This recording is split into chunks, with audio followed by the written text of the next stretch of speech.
Hello, everyone, and welcome to Uncivil Law.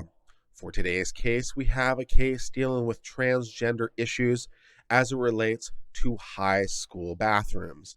Can a high school allow people of one biological sex to use the bathroom of another biological sex in a high school, even when those bathrooms are being used for changing purposes and showering purposes, such as might occur during gym class or sporting events? That is the case today in the issue of Parents for Privacy versus Barr. In this case, an Oregon public school district said that transgender students could use bathrooms, locker rooms, and showers that match their gender identity rather than biological sex. Other students who are of that particular biological sex or of a different biological sex, depending on your point of view, but other students said that they felt uncomfortable being with members who at least physically presented a current way while they were showering and changing all the rest of it. So this case deals with the issue of the transgenders' rights to use these bathrooms based on their perceived or subjective identity versus the rights of other students to use changing rooms and showers while not being in the presence of people who at least appear to be of another biological sex. So let's get into this issue. This case concerns whether an Oregon public school district may allow transgender students to use school bathrooms, locker rooms, and showers that match their gender identity rather than biological sex they were assigned at birth. The plaintiffs oppose the school district's policy, asserting it violates the Title IX of the Education Act, which prohibits discrimination on the basis of sex, as well as constitutional rights, including the right to privacy, parental right to direct education, and the right to freedom of religion. So there are many issues potentially at point. One is Title IX, which says that no educational institution which is funded by federal funds can discriminate on the basis of sex. And then there are other interests, including constitutional rights, including, for example, the right of freedom of religion. Some people's freedom of religion gets very sensitive as to whether or not members of the opposite sex can see them in various stages of undress. So one of these things this might be infringing on is someone's valid freedom of speech exercise, or freedom of religion exercise, because their religion would prevent them from engaging in this. You can think of both Christian religions and Islamic religions that would, example, be implicated by this. So that's the issue. In September 2015, a student at Dallas High School in Oregon, despite the name, who had been born and remained biologically female, publicly identified as a boy, and he asked school officials to allow him to use the boys' bathroom and locker room. So we have a biological girl who wants to use the boys' locker room, including for changing and showering purposes and all the rest of that.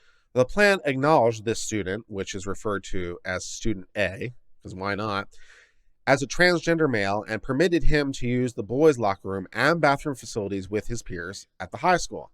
The plan also provided that while Student A had not indicated which bathroom he feels comfortable using, Student A could use any bathrooms in the building too, which he identifies sexually. So this was pretty open in saying that, the student could just use any bathrooms that they wanted because they didn't have a identity preference as it relates to that particular issue. Fair enough, I suppose. Student A began using the boys' locker room and changing clothes while male students were present. This caused several cisgender boys embarrassment, humiliation, anxiety, intimidation, fear, apprehension, and stress because they had to change clothes for their PE class and attend to their needs, bathroom needs, which would necessarily require you exposing at least part of your anatomy, right? While someone who had been assigned the opposite sex at birth was present. So we see one of the issues, a conflict here, the rights of the people of that biological sex to be only among members of their own biological sex versus the person's right to be in the environment that they feel identified with.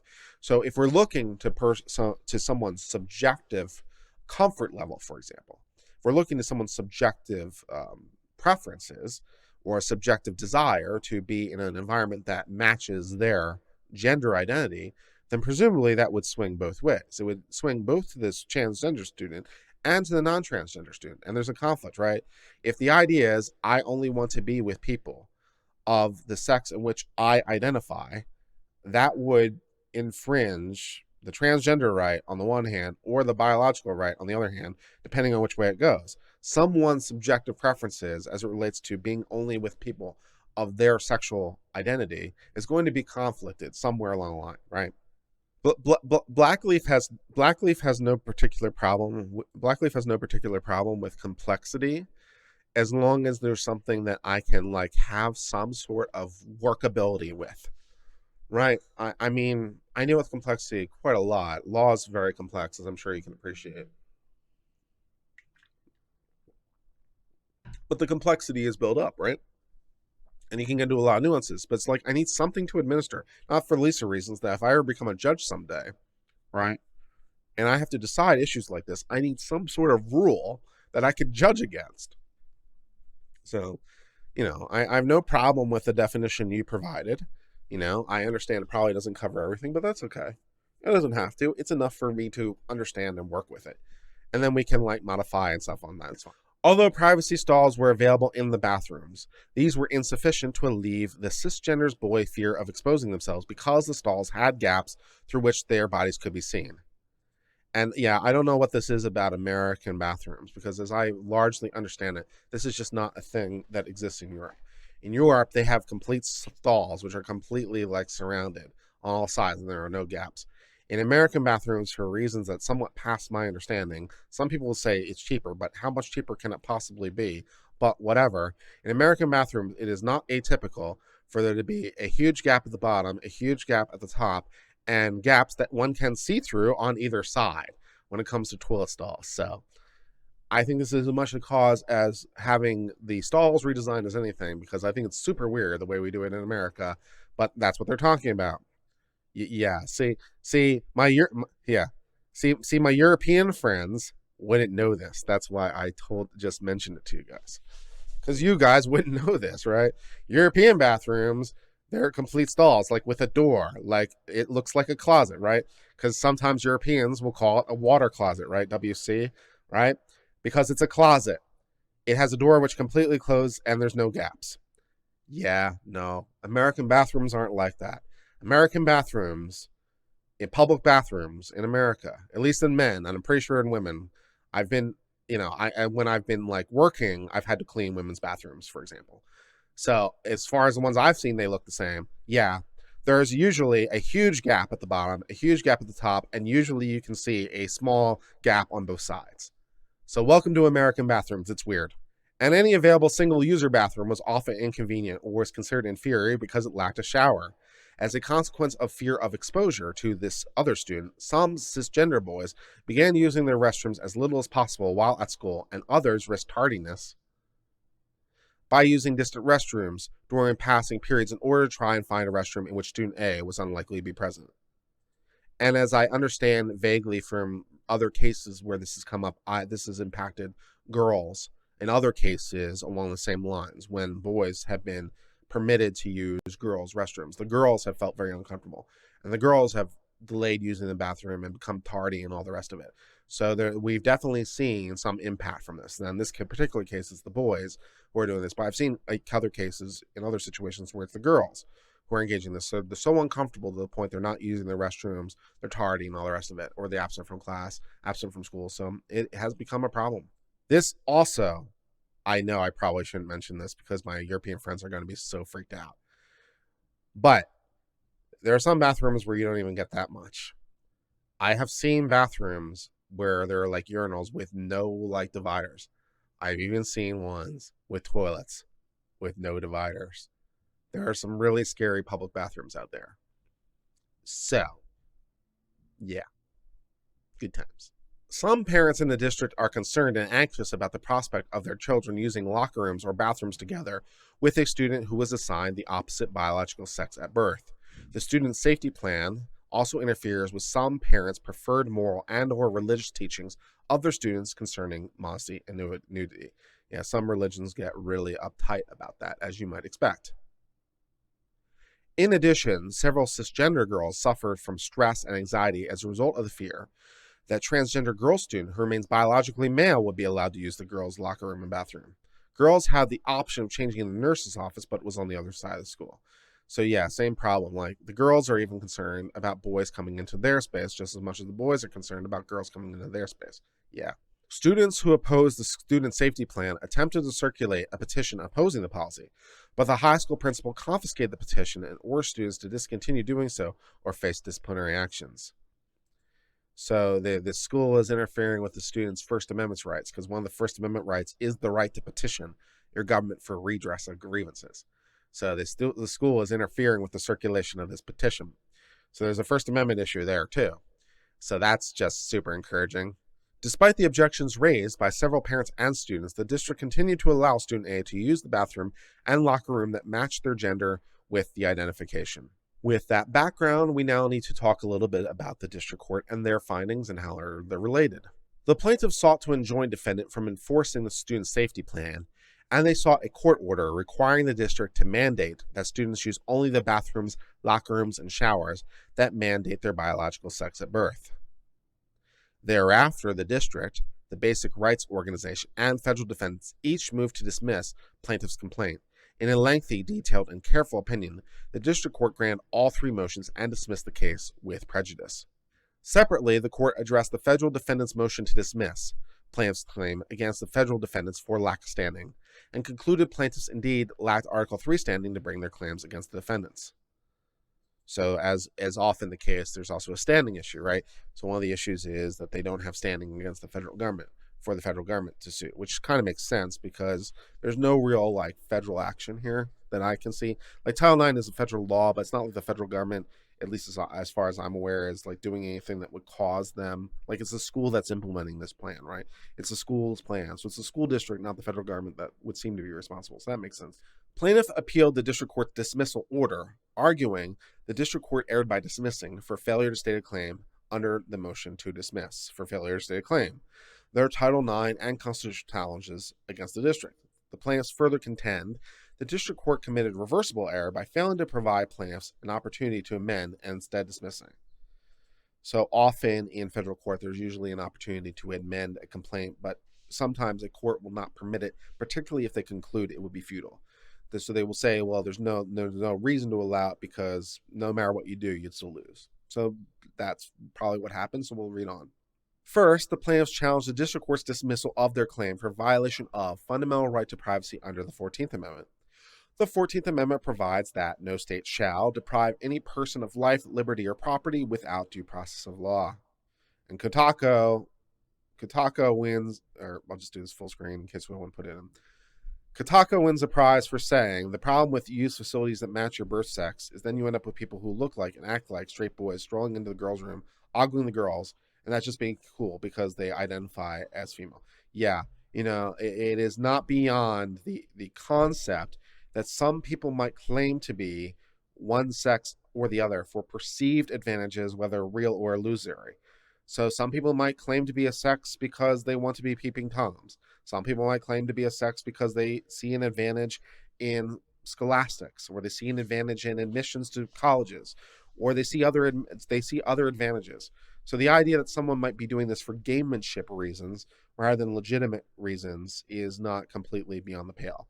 And to that, I would just cite the South Park episode, which I believe was called The Sissy, as memory serves, where Cartman tried to claim to be a girl merely to get access to a better bathroom. And so that is an example. Obviously, it's a farcical example, but it's an example of the issue. Plaintiffs contend that privacy protections afforded by the 14th Amendment's Due Process Clause also encompass a fundamental right to bodily privacy that includes a right of privacy of one's full or partially unclothed body and the right to be free from state-compelled risk of intimate exposure of oneself of the opposite sex. Which is interesting because right of privacy is normally a left-leaning interest, my body, my choice and all, and I should have the right to prevent people from looking at my body, including presumably members of what perceived to be at least the opposite sex. So this is an argument you normally see, and the court has to analyze that kind of argument here. Further, they assert that freedom from the risk of compelled intimate exposure to the opposite sex, I'm thinking a little bit Me Too here as well, especially for minors, is a fundamentally right deeply rooted in this nation's history and tradition and is implicit in the concept of liberty. Because the district school's plan allegedly infringes these rights by requiring a risk to be intimately exposed to those of the opposite sex without any competing justification, it arguably violates the 14th Amendment. And fair enough, if you argue that there's a right of privacy in the Constitution, as the left often does. If you argue there's a right of autonomy, as the left often does. If you argue there's a right to like not be exposed to allow people of the opposite sex to see your body, which presumably the left would say could be an issue of rape culture, right? Like if we create a rule that would force women to undress in view of people who could be perceived as male, presumably that would be an issue of rape culture, I would think. But if they're transgender, then so these things are tending to conflict with each other. This is one of the reasons that I, as a conservative, tend to have issues with this, because it seems often that when you apply these principles, they tend to run into each other, because it's like, how can we satisfy all these things at the same time, especially when we're talking about someone's inherent individual rights? So it's like, yeah, it's like, well, either we can force a girl to disrobe in full view of a person who would be perceived as male by other people, or we can't. So, like, you have to make a decision there one way or the other, I guess. Jan Negre says, it's a valid problem to be fair, although below college it's quite rare. Maybe at the moment, but when it comes to a situation where they have a lot to gain by claiming, so it's not like it doesn't exist, although it's overblown. Yeah, I acknowledge that it's a relatively low problem, what I'm talking about now. But as you might appreciate, teenagers sometimes do things just to kind of be disruptive and just to like goad people and stuff, not for least of reasons that they don't necessarily have full decision making of full adults. So although it's relatively a small problem, it's relatively a small problem, at least in part, because it's relatively small of the places that are allowing for this right now. So there's not a lot of opportunity for it. But I would suggest and humbly offer that as more school districts allow for the possibility, I can see students who are doing it for no reason other than be disruptive. I can totally see that happening. So is it a relatively small problem now? Yes, because the issue is relatively small now. But if you roll this out to high schools nationwide, and you ask boys, hey, here's an opportunity to just be disruptive for the sake of it, and or see girls, in an undressed state, do you think that there will be students who will do it just for the sake of those things? Because I do. So yes, it's a relatively small problem at the moment, but as we try to look into the future and anticipate, I'm seeing issues. The district court dismissed this claim on the ground that the complaint did not allege infringement of any constitutionally protected right. It concluded the 14th Amendment does not provide high school students with a constitutionally protected right not to share restrooms or locker rooms with transgender students who sex assigned at birth is different from theirs. Jan again offers in chat that we can solve this problem by having rules for abuse of it. But then you run into the problem of trying to separate what is legitimate from what is abuse, which means that you have to define your terms. Who is legitimately transgender and who is not legitimately transgender? And presumably we have to do this on some kind of objective test, because we're asking school administrators and or government officials of some variety to administer it. So we need some rule that they can administer, presumably objectively, so they can say this person is legitimate versus this person is abusing. So in order to have a rule that would punish people for abuse, you have to separate legitimate transgender from illegitimate transgender, which means you have to have a definition that you apply. And so good luck with that, because a lot of my left-leaning brethren are very loath to provide a definition, particularly one that can be applied objectively, rather than going to the subjective view of the person themselves. If it's the students themselves say, yes, I'm a tortured soul, and the person has to accept that, then it can never be abusive, because it's subjective. But if it's objective, then you have to define what that is. So, good luck with that and all. In reaching the conclusion, the district court examined the authorities on which the plaintiff relied, but rejected those cases as inopposite because, unlike the scenario presented in this case, those cases involve egregious state-compelled intrusions into one's personal privacy, such as government officials, often law enforcement or corrections officers, viewing or touching naked bodies of a person of an opposite sex. I'm not 100% sure how much an opposite that is. I mean, you can say, well, one is state action and one is not, because it's it's a TSA official, it's a prison official, it's a police official, it's someone official who's doing it. But, from the point of view of the person being viewed, does it really matter if it's a government official doing it versus a private person doing it? I'm not 100% sure I abide that it's in an opposite as the court says it is. Welcome, Rambler, to the conservative concerns, right? I'm not saying you share these concerns, but welcome to at least understanding the conservative concerns. These are the things conservatives are concerned about, right? We're concerned about a lot of these issues. So when left says, you're just hating on transgenders, we're like, there's a lot of problems that don't seem to be factored into this. The left just wants to run off and administer something without thinking it through. The conservatives are like, we see problems. Because none of the cases support the proposition that high school students have a fundamental right not to share restrooms and locker rooms with transgender students who have differently assigned sex than theirs, the district court concluded the plaintiffs have failed to state a sufficiently alleged fundamental right privacy cognizable under the 14th Amendment, so not so much. Thus, because the potential threat that a high school student might see or be seen by someone of the opposite sex while they are either undressing or performing bodily functions or showering in the locker room is not a constitutional violation, the district court concluded that they did not state a claim. So, okay, fair enough. I mean, I kind of see the point here on the constitutional issue. Trying to find it as a constitutional right is a little bit difficult. I would tend to agree. So yeah, but I mean, there are some issues here, but like, are they constitutional issues? I don't know. Does the Constitution really guarantee the right to like shower without someone else watching you? Presumably no. And presumably that would apply to like all kinds of facilities, not just school. So I don't know that a prison would want to for very practical reasons. But if a prison somewhere wanted to like require male and female prisoners to shower together in the same facility at the same time, presumably this logic would apply equally. It would apply because the logic of it's the same. It's just private people just watching and stuff. So putting aside like would a prison want to, because it seems dumb, if they did, I'm not sure it raises a constitutional issue for the same reasons. Okay, don't say the left generally. You seem to think I don't think things are true. Well, anytime you're stating anything generally, you're kind of like going to run into that problem. Yeah. Same way you say like the right, especially like if you're referring to it broadly, right? If you're referring to the entirety of the right or the entirety of the left, yeah, it's like, okay, if you don't think these are left leaning, also, Jan, you might want to factor in the fact that I'm talking from an American's perspective.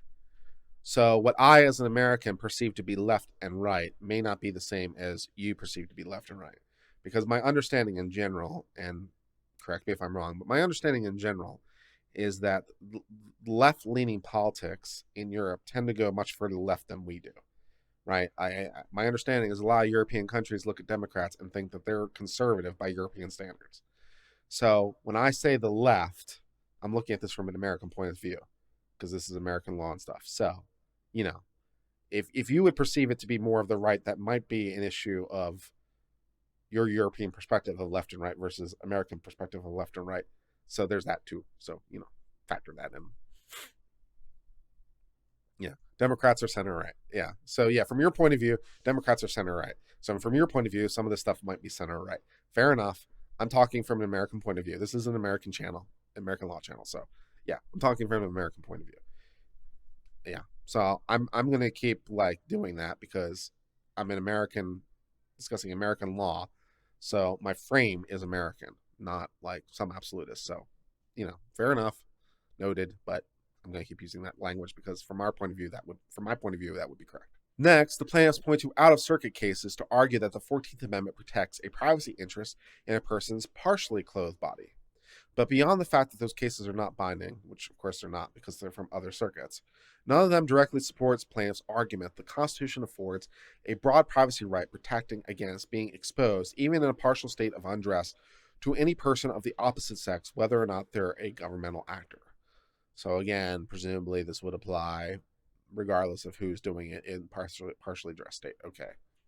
Finally, plaintiffs attempt to support their 14th Amendment argument by pointing to cases suggesting that providing separate restrooms for males and females is not illegal, cases discussing Fourth Amendment violations, and cases discussing whether Title IX protections against discrimination on the basis of sexual orientation or gender identity. These cases, however, are an opposite. None establishes a 14th Amendment right to privacy that protects against any risk of bodily exposure to a transgender person. That is a little conclusory. Ninth Circuit Court of Appeals is a little conclusory. You just skipped right from one to the other. You just said, okay, these are dealing with issues, Title IX, dealing with other cases, and so it's an opposite because we're talking about the 14th Amendment. It's a little conclusory.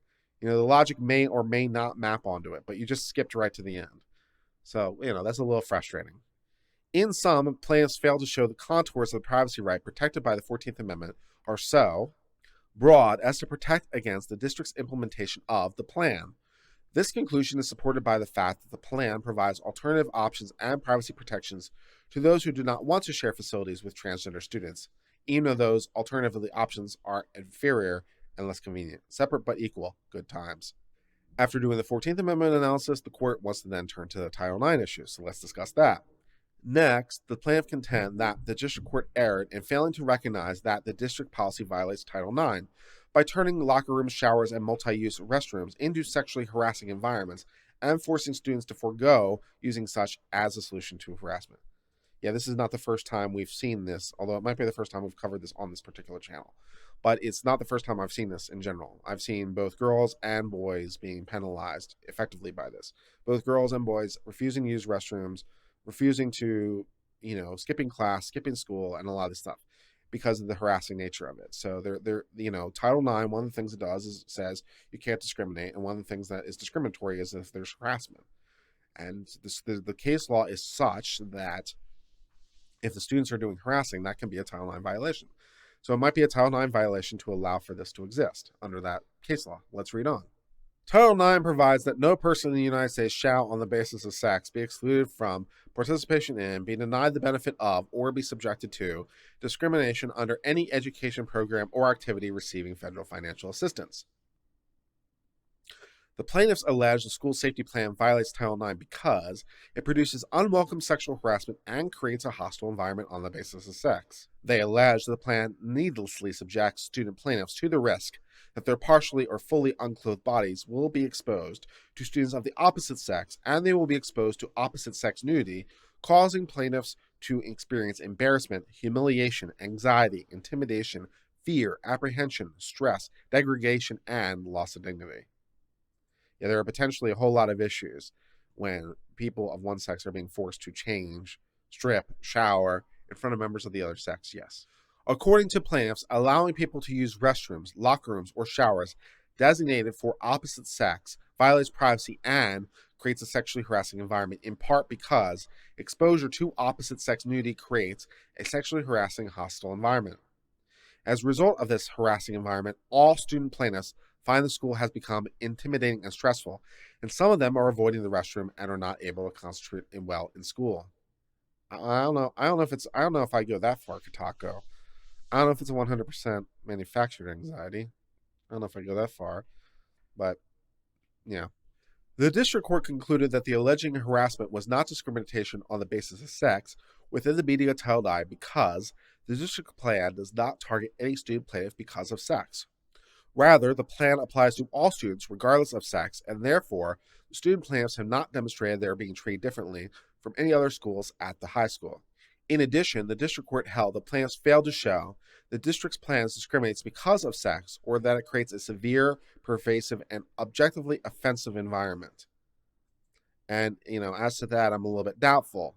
Whether it creates a severe, pervasive, and objectively offensive environment, it's like, if you had told people, like, even 10 years ago that we're going to allow boys, teenage boys, 17-year-old boys, into girls' locker rooms while they change and shower and stuff, I think a lot of people would say that's a Title IX violation and severe, pervasive, and objectively offensive.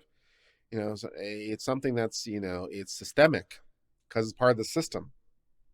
So I don't know about that. I think you are kind of blowing past this issue, at least in my mind.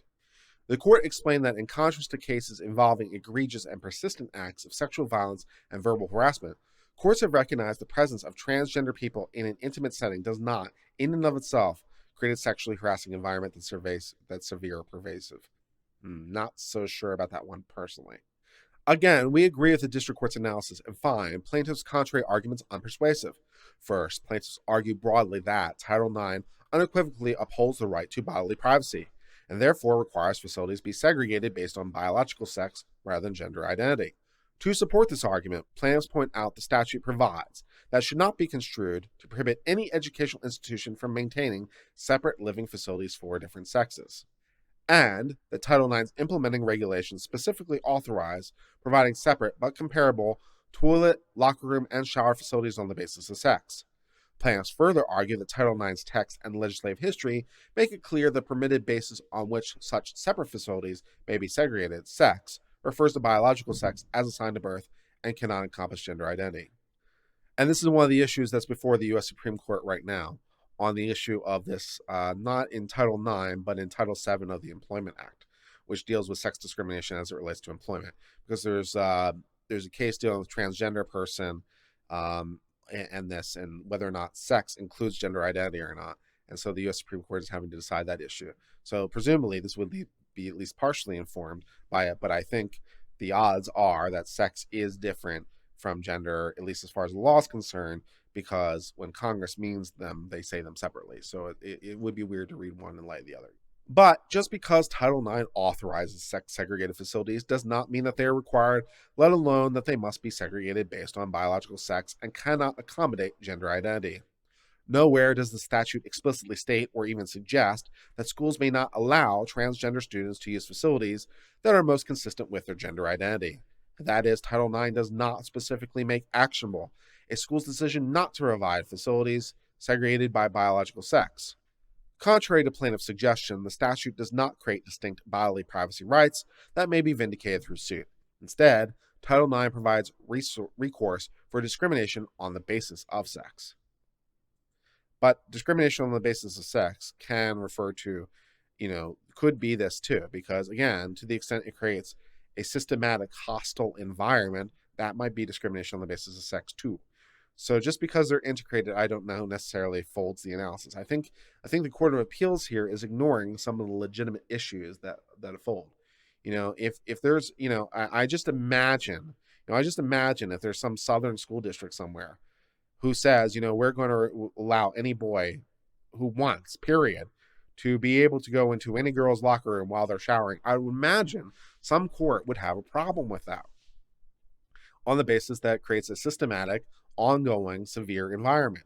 And so it's like, well, how is it not the same here? I think the logic of it would have to apply one for the other, so it's a little bit weird to my mind. The plaintiffs focus on the third and fourth elements of Title IX's hostile environment claim, as did the district court, namely, whether there was harassment because of sex that was so severe, pervasive, and objectively offensive that it deprived plaintiffs of access to educational opportunities or benefits provided to the high school. First, plaintiffs assert that the student safety plan created harassment on the basis of sex because the only way to achieve the policy's purpose of opposite sex affirmation is to select facilities based on the sex or gender identity of the users. But just because the student safety plan implicitly addresses the topic of sex and gender by seeking to accommodate a transgender student's gender identity, or because it segregates facilities by gender identity, does not mean the plan harasses other students on the basis of that sex. Again, at least for my mind, I feel that the court is ignoring some of the legitimate interests of the people who are complaining here. I think they're blowing by it a little bit. So, okay. Plaintiffs respond to the district court's conclusion that there was no harassment on the basis of sex because the student safety plan affects all students equally is legally and logically indefensible. Plaintiffs argue the fact that the student safety plan affects both sexes does not preclude a Title IX violation because the plan actually harasses both sexes on the basis of their sex by allowing students assigned the opposite sex at birth to enter private facilities. But plaintiffs support no authority to support the notion that equal harassment is cognizable under Title IX. For at least for me personally, I go back to the language of that systematic, ongoing, problematic, severe environment. And like the fact that it involves both sexes equally may not be a Title IX problem, or it is a Title IX problem. It's not a Title IX solution, I should say. Next, the court has to talk about the freedom of religion concerns because some members of some religions would have real problems undressing in front of other members of other religions. So we can think of members of Islam, for example, members of more conservative Christian religions, Orthodox Jewish people, and there are a lot of people who would have religious problems. So is this a religious discrimination issue? Here, plaintiffs claim that the plan violates their right to exercise religion because the plan forces them to expose in an environment in school bathrooms and locker facilities that conflicts with and prevents them from fully practicing religious beliefs. Specifically, the complaint alleges that many student plaintiffs and some parent plaintiffs have sincere religious belief that children must not undress or use the restroom in the presence of a member of the opposite sex, and also they must not be in the presence of the opposite sex while the opposite sex is undressing or using a restroom. Because the plan permits transgender students who were assigned opposite sex at birth into locker room, the plan prevents student plaintiffs from practicing modesty that the faith requires, and further interferes with the parents teaching their children traditional modesty and insisting that their children practice modesty as their faith would require. Plaintiffs further assert that, as a result, complying with the requirements of the plan places a substantial burden on the plaintiff's exercise of religion by requiring plaintiffs to choose between the benefit of free education and violating religious beliefs. And I'm also wondering not just about the First Amendment, but the Religious Freedom Restoration Act and the ability of that law to have some impact here. So I would think that there's a Religious Freedom Restoration Act issue potentially in this too. So I don't know if the court's going to discuss that, but that's one of the things that immediately comes to my mind. Here, the student safety plan is not under-inclusive because it does not require only religious students to share a locker room with a transgender student who is assigned the opposite sex at birth, nor does the plan require only religious teachers and staff to receive training or teach about anti-bullying and harassment. In other words, the plan affects all students and staff. It does not place demands on exclusively religious persons or conduct. That would be like the traditional test under, for example, lemon test about like whether or not it's treating religious people differently than non-religious people. But again, at least in my mind, first of all, the lemon test is kind of on shaky rocks at best, even though it's a U.S. Supreme Court opinion. It's kind of like, yeah. Secondly, the Religious Freedom of Restoration Act is an act of Congress that would modify the law. And so it feels like it's not being covered here in some way. And that seems, again, like the court is ignoring some issues that would apply. Plaintiff's argument that the plan is under-inclusive because it was aimed at a particular student and does not allow every student to use the facilities of their choosing, regardless of sex or gender, misses the mark because it misunderstands the application of the test. Under-inclusiveness is determined with respect to burdens on religion and non-religion conduct and the interests sought to be advanced. The student safety plan focuses on students rather than allowing all students to claim the right to use whichever facility they want. Well, it does and it doesn't, right? It does and it doesn't, because we've done this for student A, so why don't we have to do it for every student who asks? Again, like, what exactly are the standards here? Is this particular student, a transgender person? Maybe, but like, is that the relevant standard? How are we applying this in an ongoing way? Are we going to have administrators try to administer this on a case-by-case basis? Is that what we're going to do? Is that where we want transgender rights to be? I mean, there's a whole host of concerns here. So yes, this particular plan isn't a problem, but the court is ignoring the implications of the plan on an ongoing basis, which I suppose they don't have to pay attention to it. They can limit it to the circumstance, but a little forward-looking would say, maybe there's some concerns here. The student safety plan focuses on transgender students rather than allowing all students the right to claim. Okay, I just read that. Sorry. Because the student safety plan qualifies as neutral and generally applicable, it is not subject to strict scrutiny. Again, that would be generally correct under the general case law. But again, the Religious Freedom Restoration Act is something where I feel like, no, man. It's like, this is something where it doesn't seem to be covered for some reason. The court seemed to be at least ignoring the issue as far as I can see. In summary, we hold the school district's plan seeks to avoid discrimination and ensure the safety and well-being of transgender students. It does not violate Title IX or any of plaintiffs' cognizable constitutional rights. A policy that allows transgender students to use school bathroom and locker facilities to match their self-identified gender in the same manner as that of cisgender students utilizing those facilities does not infringe on the 14th Amendment privacy or parental rights or the First Amendment first exercise rights, nor does it create an actual sexual harassment under Title IX. So that is the end of this case of So that is the end of our current coverage of Parents for Privacy versus William Barr. As it relates to this recently was the subject of a denial from En banc. And so I read the original, I read the one that just came out, the denial of en banc just came out. And so I thought about covering that, but I thought I'd just go back to the original and read that. So this is an older opinion. It's from last year, but the reason we're covering it now is because the en banc was just denied. And so we'll see if this gets appealed to the US Supreme Court. I would imagine this is potentially going to be informed, at least in part, by the cases that are currently pending before the US Supreme Court right now to be decided on the issue of transgender rights as it applies to the workplace under Title VII of the Employment Act. And so the logic of that may have some bearing on this. And so I could, for example, see a petition for cert, and depending on what the Supreme Court does in those cases, I could see a remand order to reconsider in light of those cases, if the logic would apply or not. So, we'll see what happens next as it relates to this, but that's the end of our current coverage for now. I have to stop saying that's the end of the case because people started calling me out on it. People said that's not the end of the case. It's going to go back to trial. It's going to go back to whatever. So I'm like, okay, I have to stop saying that. I have to say it's the end of our coverage because. Thank you for joining me as we both read this case together and now better understand the law. If you're enjoying this legal education content, please subscribe to this channel. It really helps us grow. And check out one of our other videos, including the one that's currently being displayed on the thumbnail on screen. Thank you so much for your continued support. And until later, my friends, cheers and goodbye.